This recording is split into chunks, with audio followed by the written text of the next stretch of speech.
Hello, CNG 256. Welcome to week number 5.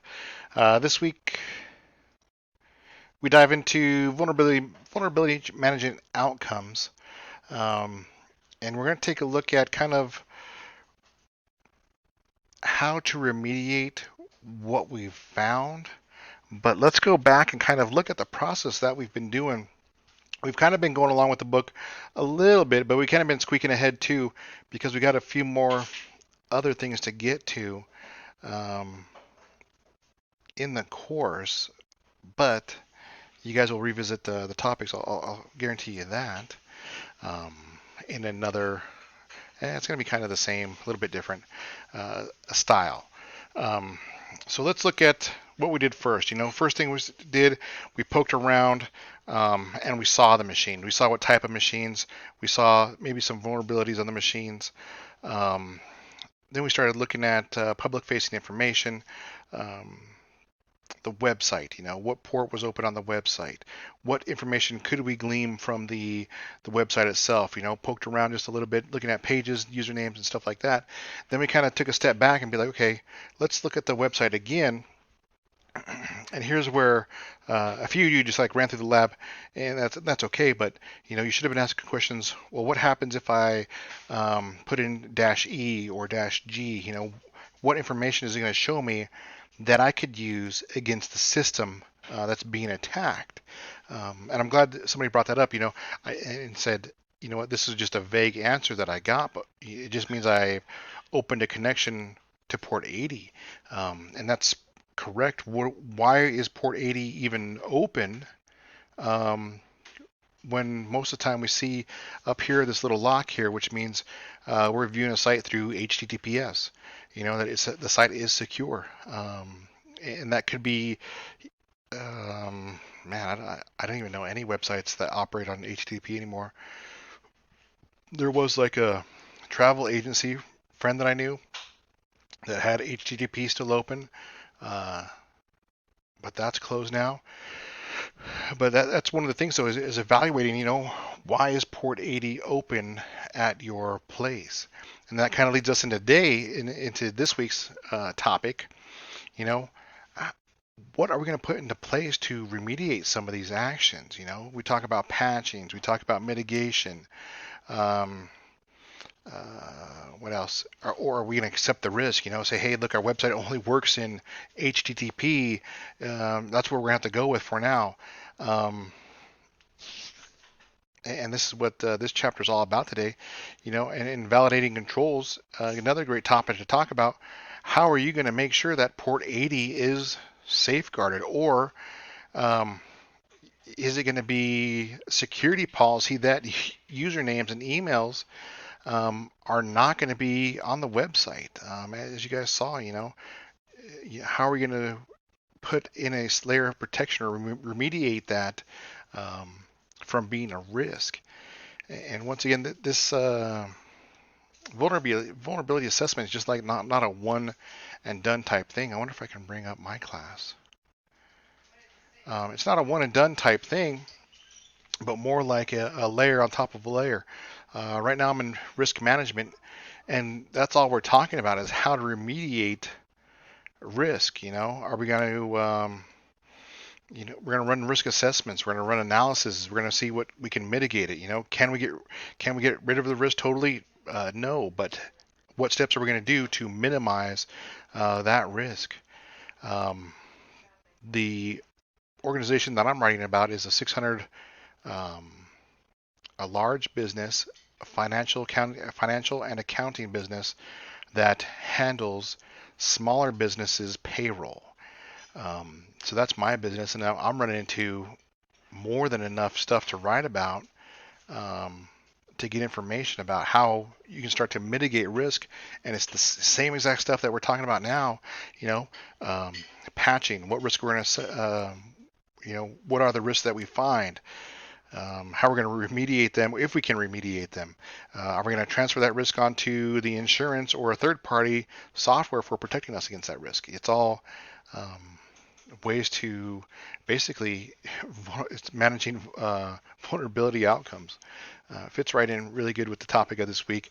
So when you look at the labs, look at them really as an overall process of, you know, this is the steps that I take to start to assess. And we only have one machine, but as you see, our machine has leaks in it that are built in.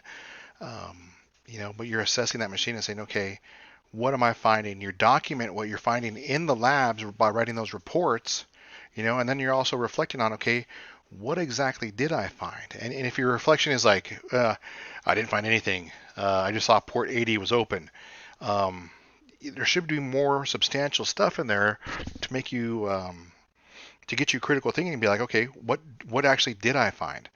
Why does it say there's an open session now on port 80? What does that mean? What does that mean? That means I can start communicating the machine to the machine on an unsecure line. Um, and I'd even bet that, looking at this from a systems perspective, um, that server is the front end server talking to um, a database server, an Active Directory server. That's how your emails, an email server. That database is, or that front web server is talking to a lot more servers than what is going on, and having port 80 is a pretty big hole in it. So hopefully those labs get you thinking critically more in the reflection area, and then once again too in the report area, you know, expand it just a little bit more too. If you need uh, more material to write about to get your 100 words, thrown in another argument when you're doing your scans. Look at the man pages and see what those do.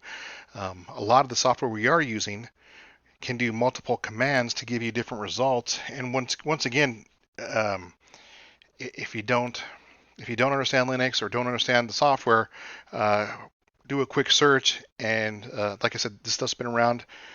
We're doing the same things that were out like 6-7 years ago.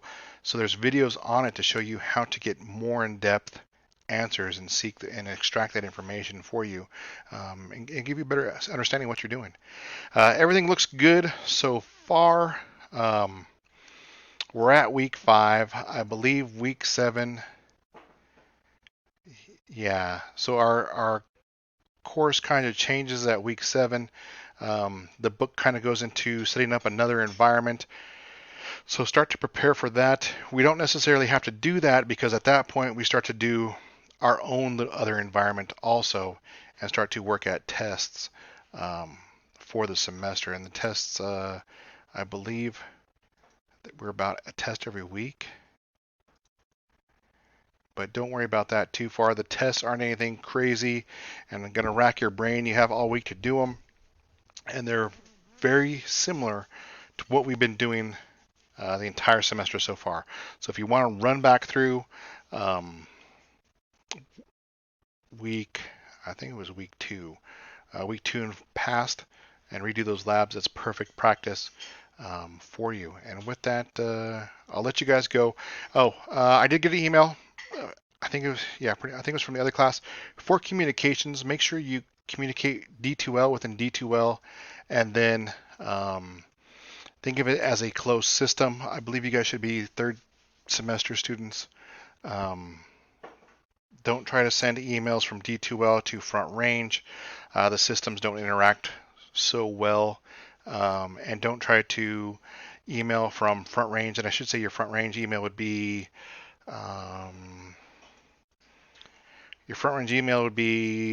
picking on Scott S. Guckin 25 at cccs.edu or at student.cccs.edu.